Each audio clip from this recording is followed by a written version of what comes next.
പുള്ളിക്കാരിയുടെ ഉള്ളിൽ ആക്ച്വലി ലഹരി എന്ന് പറയുന്ന സംഭവം കയറുമ്പോഴാണ് ഈ വിഷയങ്ങളൊക്കെ ഉള്ളൂ.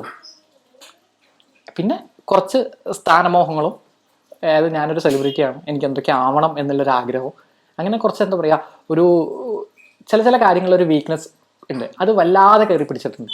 അത് മാറ്റിയാൽ പ്രശ്നം തീർന്നു.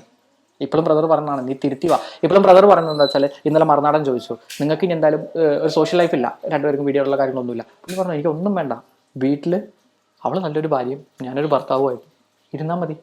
മക്കൾക്ക് അപ്പനും അമ്മയില്ലേ, അവർക്കറിയാവുന്ന വേറെ എന്തെങ്കിലും ബിസിനസ് ചെയ്യാം, ജോലി സംബന്ധമായിട്ട് എന്തെങ്കിലും കാര്യങ്ങൾ ചെയ്യാം. ബ്രദറിന് ഇനിയും കുറച്ചും കൂടി കാത്തലിക് കാര്യങ്ങളൊക്കെ ആയിട്ട് പഠിക്കാൻ പറ്റും. വേണമെങ്കിൽ അതിൻ്റെ വീഡിയോസ് വേണമെങ്കിൽ പുള്ളിക്ക് പേഴ്സണലി ചെയ്യാനുള്ള കാര്യങ്ങൾ ചെയ്യണമെങ്കിൽ ചെയ്യാം. അങ്ങനെ പോയിക്കൂടെ? അതിന് തയ്യാറല്ലല്ലോ. ഇത് ഇത്രയും ഒരു ഇതും പുള്ളിക്കാരുടെ എല്ലാ തെണ്ടിത്തരത്തിനും ബ്രദറെ കൂട്ട് നിന്നിട്ട് ആ കൂടെ നിന്ന ആളെ ചതിക്കുകയല്ലേ ചെയ്ത്. പുള്ളിക്കാരുടെ ഒരു ലൈഫ് ബാക്ക് സ്റ്റോറി ഉണ്ട്, അത് നമ്മൾ പറയും വന്ന വഴി മറക്കരുത് എന്നുള്ളത്, മനസ്സിലല്ലേ? ആ വന്ന വഴി മറന്നതാണ്, അങ്ങനെ പ്രശ്നം. അതിനിങ്ങനെ ഒരു കൊട്ട് കൊടുക്കന്നെ വേണം. നട്ടലല്ലേ ഏതൊരാണോ ആഗ്രഹിക്കുന്ന അതിനല്ലേ. സ്വന്തം ഭാര്യ ചെയ്ത തെണ്ടിത്തരം കാര്യങ്ങൾ മറയ്ക്കാൻ വേണ്ടി ആരെങ്കിലും കൂട്ടു നിൽക്കും. ഇതിന് എപ്പോഴും ഇങ്ങനെ കൗൺസിലേഴ്സ് ആണെങ്കിൽ പോലും ആരാണെങ്കിലും പുറത്തുനിന്ന് തേർഡ് പാർട്ടി ഒരാൾ മധ്യസ്ഥ പറയുമ്പോഴാണ് ഇത് കൂടുതൽ എഫക്റ്റീവായിട്ട് വരുള്ളൂ. ഇവരെ സംബന്ധിച്ചിടത്തോളം അങ്ങനെ ഒരു തേർഡ് പാർട്ടി ഒരാൾ ഇടപെടുന്നതിൻ്റെ ടൈം കുറച്ച് വഴുകിപ്പോയി.